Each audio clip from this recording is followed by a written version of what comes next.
इस्तिज़ा हैं। अब उनकी दो किस्में होंगी, एक तो वो जो ज़िंदा हैं मगर आपकी पहुंच से दूर हैं फ़िज़िकल, ना आप उनसे फ़ोन पे बात कर सकते हैं, ना आप उनसे मुलाकात कर सकते हैं, मगर वो ज़िंदा हैं किसी और मुल्क में। उनकी किताब आप पढ़ते हैं और उसमें से एक सवाल निकल आता है। और गैर हाज़िर इस्तिज़ा की दूसरी किस्म वो हैं जो वफ़ात पा चुके हैं, जो हमारे दरमियान फ़िज़िकली मौजूद नहीं हैं। आप उनकी किताब पढ़ते हैं और उसमें से भी कोई आपको सवाल मिलता है।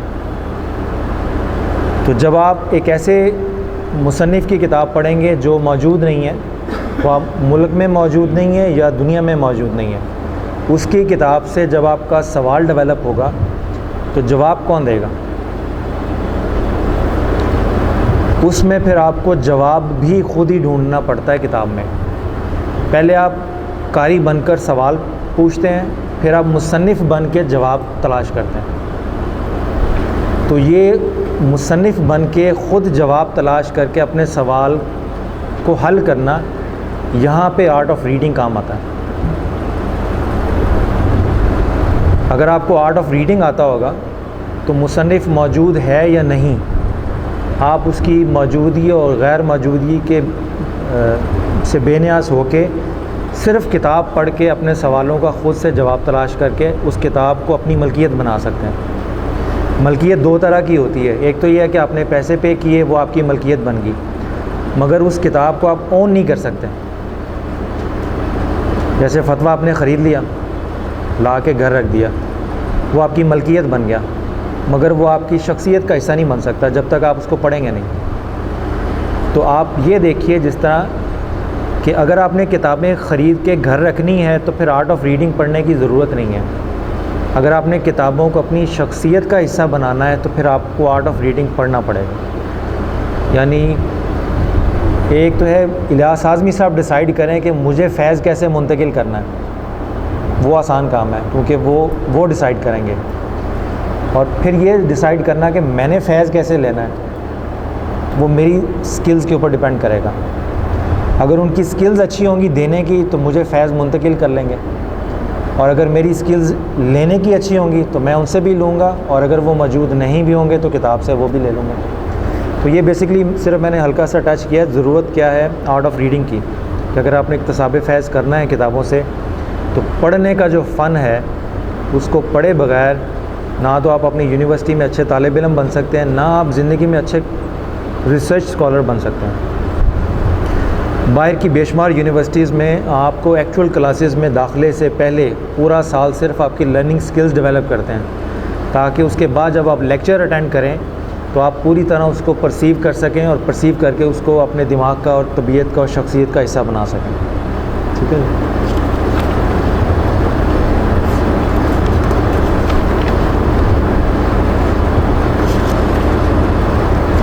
अब मैं जनरली आपको कुछ चीज़ें बता दूंगा जो आपको हेल्प आउट करेंगी।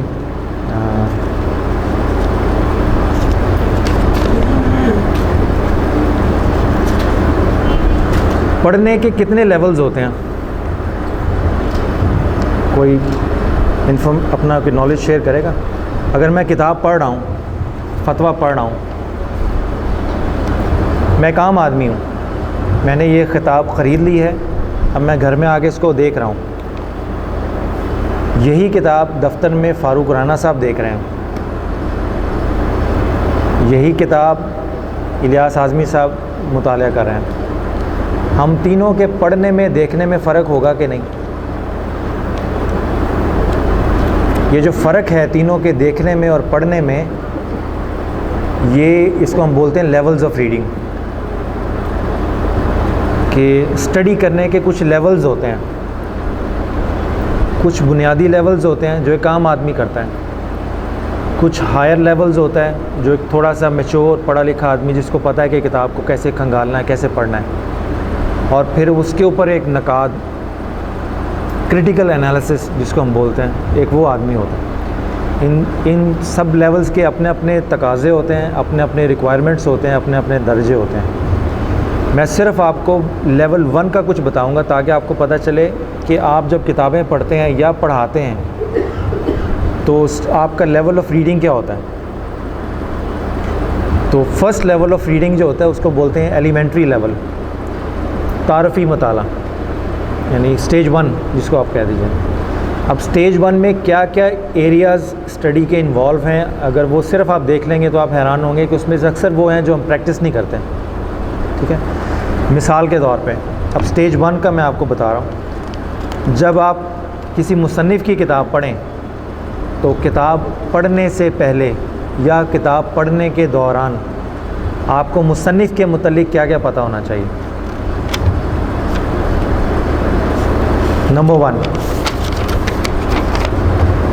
मुसन्निफ़ का असली और हकीकी नाम क्या है।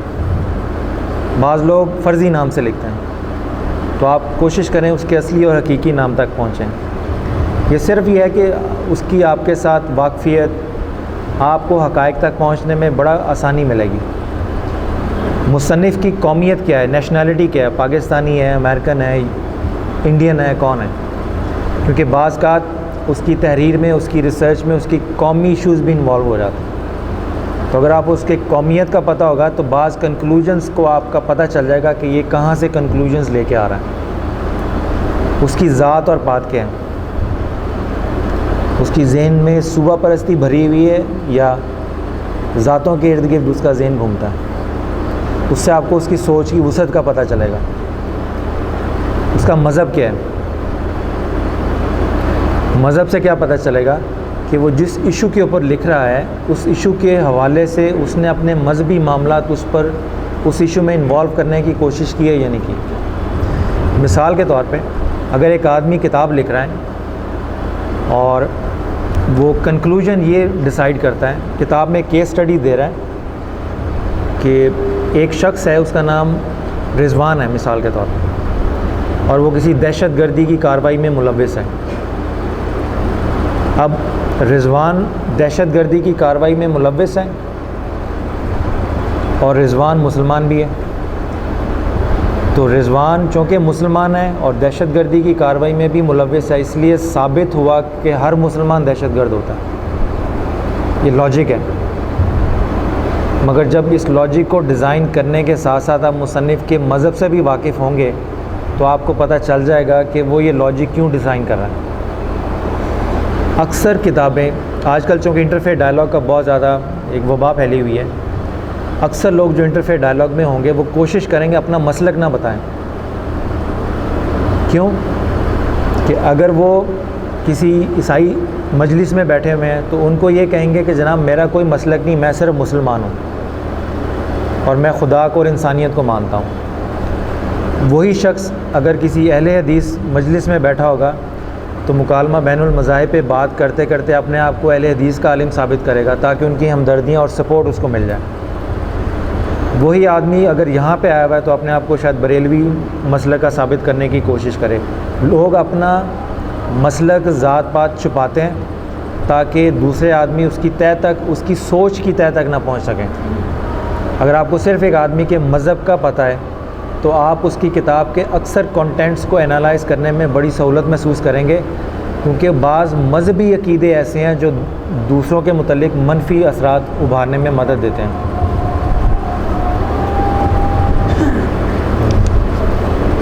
अज़ान हो रहा है।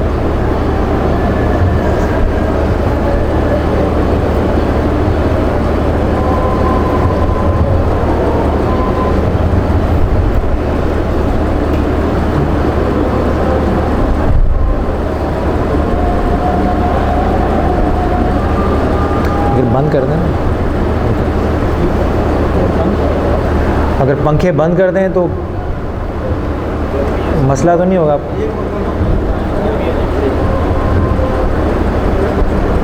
डिस्टॉर्शन बहुत है।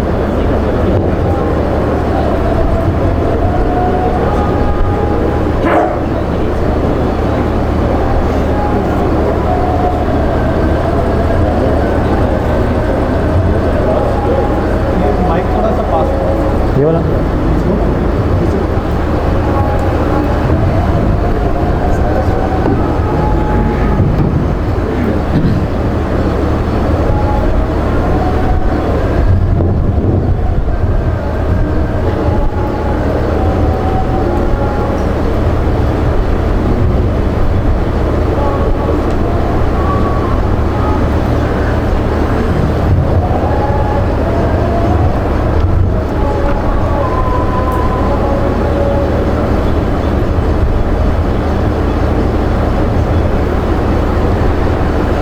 अगर एक शख्स अपनी किताब में अपना मसलक छुपा देता है, नहीं लिखता, आप कैसे पकड़ेंगे उसको?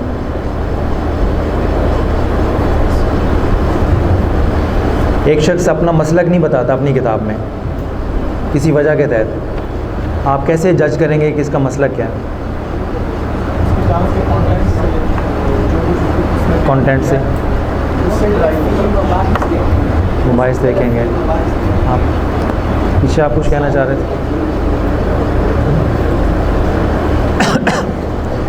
एक किताब है बड़ी मशहूर बरे-सगीर पाक व हिंद में, बरे-सगीर पाक व हिंद की तारीख़ के ऊपर, मौजे कौसर, आबे कौसर, किन की लिखी हुई है? शेख मोहम्मद इकराम की। अच्छा, उस पूरी किताब को पढ़ लें, उन्होंने बड़ा अच्छा एनालिसिस पेश किया है बरे-सगीर पाक व हिंद की तारीख़ का। अब मैं जब पढ़ा था वो किताब, तो जब आदमी किसी मसलक की सोच के ताबे हो तो वो जिस तारीख़ का भी एनालिसिस करेगा वो ख़ास एंगल से ही करेगा। उसका मकसद अपने मखसूस मसलक की रहनुमाओं को, उलमाए कराम को आला शान पे पहुंचाना मकसद होगा, तारीख़ को एनालाइज़ करना नहीं होगा। तो ये किताब आब कौसर, मौजे कौसर, इस किताब में इसकी गालिबन वो जिल्द, दूसरी जिल्द है गालिबन। मैंने कैसे पकड़ा कि इसका मसलक क्या है, और मैंने पकड़ा कि इसका मसलक देवबंद का है। कैसे पता चला कि वो डिस्कशन करता आ रहा है और जैसे आला हज़रत का नाम आया तो मौलवी अहमद रज़ा लिख के और उसके हवारी, ये लफ्ज़ उसने लिखे हैं। इससे मुझे पता चल गया कि इसका मसलक क्या है। अगर तो बहैसियत मुवर्रिख़ लिख रहा होता तो जिस अदब व एहतराम से उसने दूसरी तारीख़ी शख्सियतों को लिया है, वो उसी एहतराम से, बेशक वो आला हज़रत के नज़रियात से इख्तलाफ रखता, मगर अदब से भी तो इख्तलाफ रखा जा सकता है। तो बाज़ का मुसन्निफ़ की तहरीर से उसके मसलक और फ़िरके का भी पता चल जाता है।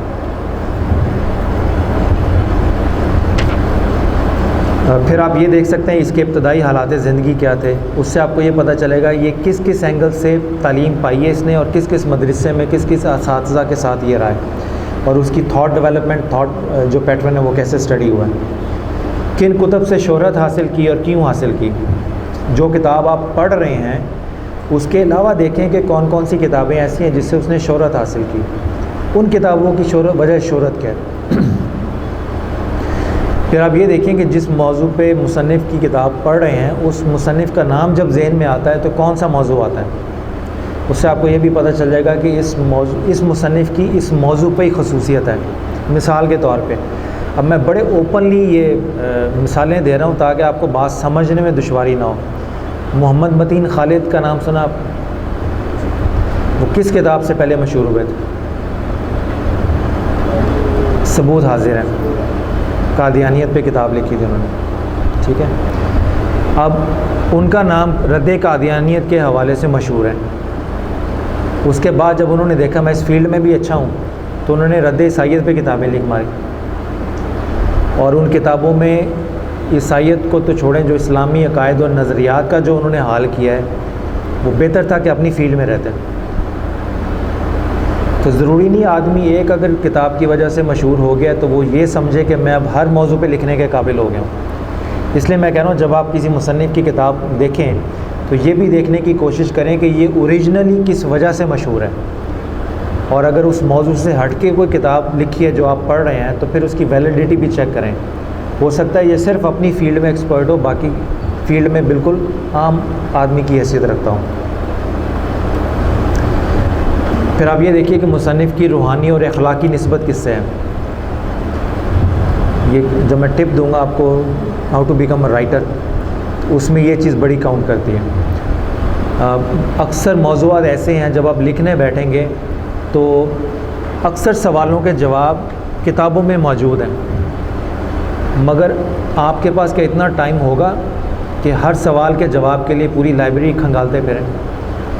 बाज़ का इल्हामी इशारा मिलता है, विजदानी कैफियत होती है, को ख्वाब में आ गया, को सोच ऐसी, को ख़्याल ऐसा दिल में आ गया कि आप समझते हैं कि शायद मुझे वो किताब देख लेनी चाहिए जिसमें इसका जवाब होगा। तो जब आप वो किताब देखते हैं तो आपको जवाब मिल जाता है।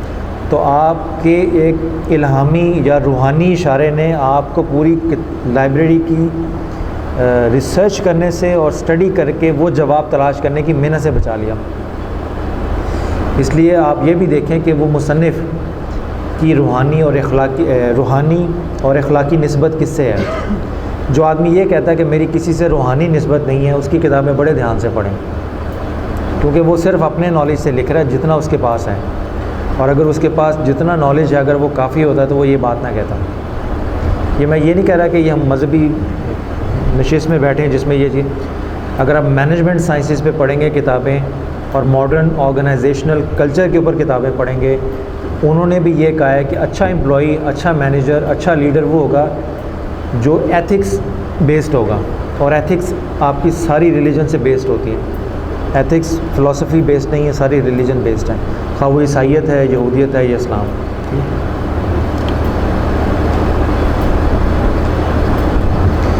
फिर आप ये देखें कि जिस मौजू पे मुसन्निफ़ की किताब पढ़ रहे हैं उस मौजू के ऊपर उसकी डेवलपमेंट हिस्ट्री क्या है। अगर मैंने ये किताब लिखी है मिसाल के तौर पे, तो मैं इस मौजू पर लिखने तक कैसे पहुंचा, मैंने किन किन लोगों को पढ़ा, किन किन लोगों से मिला, किन किन एंगल से इस सब्जेक्ट को स्टडी किया, उससे क्या फ़ायदा होगा कि आपको ये पता चल जाएगा कि मेरा जो मेथड ऑफ रिसर्च है ये रिलायबल है या नहीं है। और अगर मेरा मेथड ऑफ रिसर्च रिलायबल नहीं है तो मुझे क्या ज़रूरत है कि मैं 500 सफ़े की किताब पढ़ के कोई राय कायम करूँ। जब मेथड ही गलत है तो कंक्लूजन भी डेफिनेटली गलत होंगे। इसलिए कुछ मेथड्स तो आपको कंक्लूजन पढ़ के मिल जाएंगे कि इस आदमी की इंटेलेक्चुअल मैच्योरिटी क्या है, और अगर आपको किसी तरीके से ये पता चल जाए, अगर उसने ख़ुद भी बताया हो, तो वो आपको हेल्प आउट करेगा आगे पढ़ने के लिए। एक किताब है ईसाइयत तज्ज़िया व मुताला, अल्लामा साजिद मीर की लिखी हुई है। जमात अहले हदीस पाकिस्तान के सदर हैं वो, और अहले हदीस मसलक के भी नुमाइंदे हैं पाकिस्तान में। वो दारुल इस्लाम पब्लिकेशन ने छापी है, सऊदी अरब से छपी है। पहले अरबी में छपी थी, फिर उसका उर्दू तर्जमा हुआ, फिर अब अंग्रेज़ी, फ्रांसीसी और दुनिया की मुख्तलिफ़ ज़बानों में तर्जमा होकर वो डिस्ट्रीब्यूट हो रही है। यानी वो सऊदी अरब के मसलक की नुमाइंदा किताब है रद्द ईसाइयत पर। और उसका दिलचस्प पहलू क्या है, अब मैं आपको लॉजिक और मेथड की बात बता रहा हूँ। 500 सफ़े की वो किताब है, और अल्लामा साजिद मीर कहते हैं कि अल्लामा एहसान इलाही ज़हीर मरहूम की मुझे मोटिवेशन मिली थी कि हम दोनों ने ये प्रोजेक्ट स्टार्ट किया था कि हम रद्द ईसाइयत पे लिखेंगे। तो दरमियान में उनकी वफ़ात हो गई, तो अल्लामा साजिद मीर ने इसको कंटिन्यू किया। वो कहते हैं मैंने 25 साल इसके रिसर्च पे लगाए हैं। दुनिया भर की लाइब्रेरियाँ मैंने खंगाली हैं, अमेरिका, यूरोप, अफ्रीका, पूरी दुनिया का सफ़र किया है। पूरी दुनिया का सफ़र करके 25 साल इन्वेस्ट करके उन्होंने 500 सफ़े की वो किताब लिखी है, और उस 500 सफ़े की किताब का आखिरी 5 सफ़ों पे ख़ुलासा लिख दिया उन्होंने। शायद आपके पास लाइब्रेरी में हो, देख लीजिएगा। 25 साल की रिसर्च 500 सफ़े में, और 500 सफ़े का ख़ुलासा आखिरी 5 सफ़ों में। और आखिरी 5 सफ़ों में कंक्लूजन क्या है? चूँकि ईसाई मुआशरे में बद किरदार ईसाई पाए जाते हैं, अब मैं एग्जैक्टली कोट कर रहा हूँ उनको, चूँकि ईसाई मुआशरे में बद किरदार ईसाई पाए जाते हैं, तो इसका मतलब ये निकला कि इनका बद किरदार होना मसीही अकायद की वजह से है। आप लॉजिक समझ गए? क्रिश्चियन मुआशरे में बद किरदार पादरी हैं, और ये इसलिए हैं कि इनका मज़हब ख़राब है। तो इन्होंने ईसाइयत के गलत होने का जो फतवा है वो किस बेसिस पे दिया? कुछ लोगों के बद किरदार होने पे। यानी 25 साल में क्या सीखा कि अगर किसी मुआशरे में कुछ बद किरदार लोग हों और वो मज़हबन किसी मज़हब के पैरोकार हों, तो उनका बद किरदार होना उनके मज़हब के गलत होने की दलील होता है। तो 25 साल में अगर यही इस्लाम सीखा है, तो यही इस्लाम अगर कोई मगरबी अडॉप्ट कर ले कि इस्लामी मुआशरों में बाज़ बद किरदार उलमा कराम के पाए जाने का मतलब ये होगा कि इस्लाम बद किरदार माज़अल्लाह रिलीजन है। तो जब ये थॉट, ये लॉजिक सऊदी अरब से पूरी दुनिया में फंडेड होगी, तो इसका नतीजा क्या निकलेगा? तो अब जब आप मुसन्निफ़ के थॉट पैटर्न को देखेंगे, मुसन्निफ़ की लॉजिक को देखेंगे, मुसन्निफ़ को स्टडी करेंगे, तो आप ये देखिएगा कि एक तो उनका मसलक बजाते ख़ुद कुफ़र और शिर्क के फतवों में मुलव्वस है, यानी उनकी तबीयत में है नुक्स निकालना, मगर नुक्स निकालते निकालते शायद ये ऐसी लॉजिक अडॉप्ट कर गए हैं जो बजाते ख़ुद गैर इस्लामी है। जैसे हज़ूर सल्लल्लाहु अलैहि वसल्लम की हदीस है कि एक ज़माना आएगा जब लोग मस्जिद में नमाज़ पढ़ेंगे मगर उनमें मोमिन कोई नहीं होगा, मुसलमान कोई नहीं होगा। फिर आपकी जो किताब ख़वारिज के ऊपर है, पूरा चैप्टर है आपका, ये बुक है, इसके अंदर ऐसे बेशुमार लोगों की मिसालें दी गई हैं जो इस्लामी मुआशरे में पाए जाएंगे मगर इस्लाम का हिस्सा नहीं होंगे। उनकी बेसिस के ऊपर आप इस्लाम के मुतल्लिक़ कोई फतवा नहीं दे सकते। इसी तरह अगर किसी मज़हब में बदकिरदार लोग पाए जाते हैं तो उन बदकिरदार लोगों के पाए जाने की वजह से किसी मज़हब के मुतल्लिक़ आप फतवा नहीं दे सकते। ये लॉजिक है उसकी।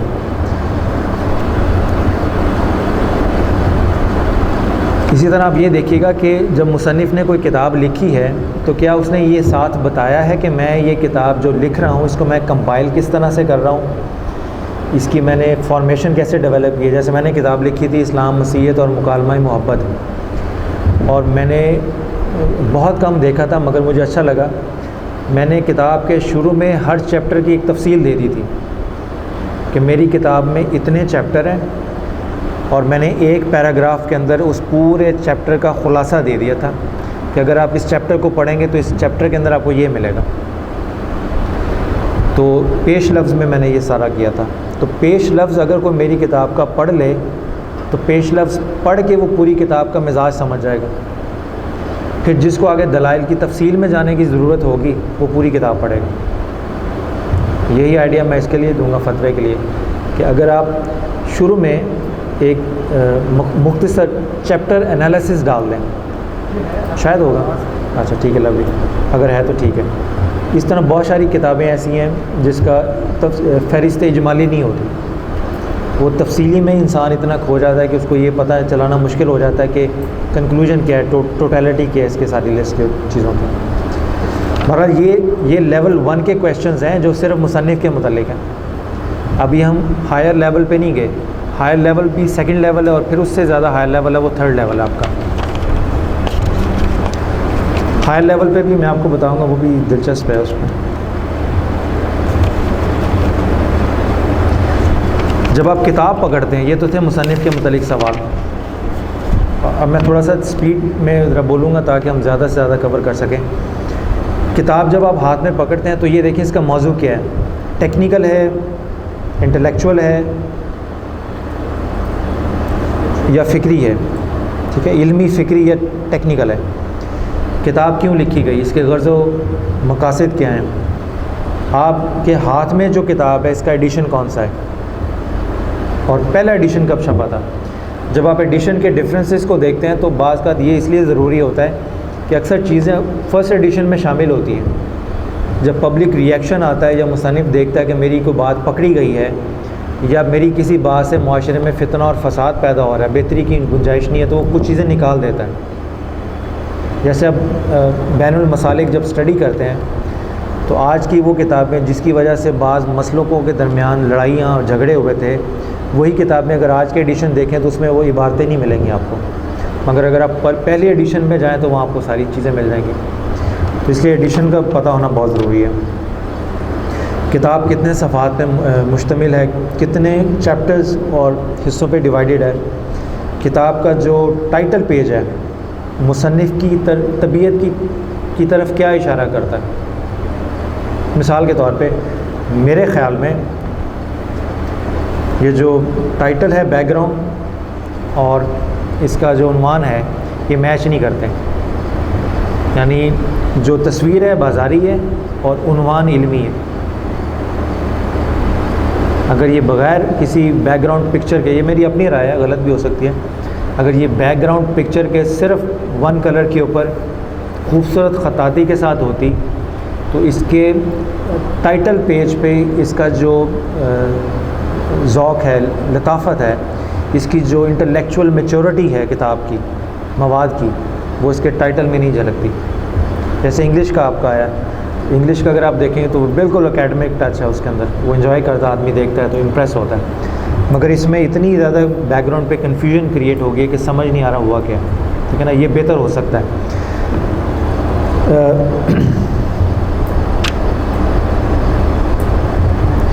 फिर किताब के हवाले से यह है कि जो अच्छा राइटर होगा वो किताब की बाइंडिंग पे भी ध्यान देगा, किताब के पेपर सिलेक्शन पे भी ध्यान देगा और कोशिश करेगा कि किताब को पढ़े या ना पढ़े मगर उसको छूने से, उसको रखने से, उसको देखने से आँखों को ठंडक मिले। जो आर्टिस्टिक टच है वो इस किताब के वजूद का हिस्सा भी होना चाहिए। एक आदमी है बहुत फटे पुराने कपड़े पहने हुए हैं, दाढ़ी बढ़ी हुई, हुलिया बिल्कुल ख़राब है मगर हाईली इंटेलेक्चुअल है, तो वो इसी तरह है कि मवाद किताब के अंदर बहुत अच्छा है मगर उसकी पैकिंग और उसकी बाइंडिंग वगैरह बिल्कुल ख़राब है, तो लोग फिर उठाएंगे नहीं उसको, किताब की सेलेबिलिटी भी कम होगी और उसका मिजाज लोग बाज़ का टाइटल देख के भी डिसाइड कर लेते हैं। ठीक है,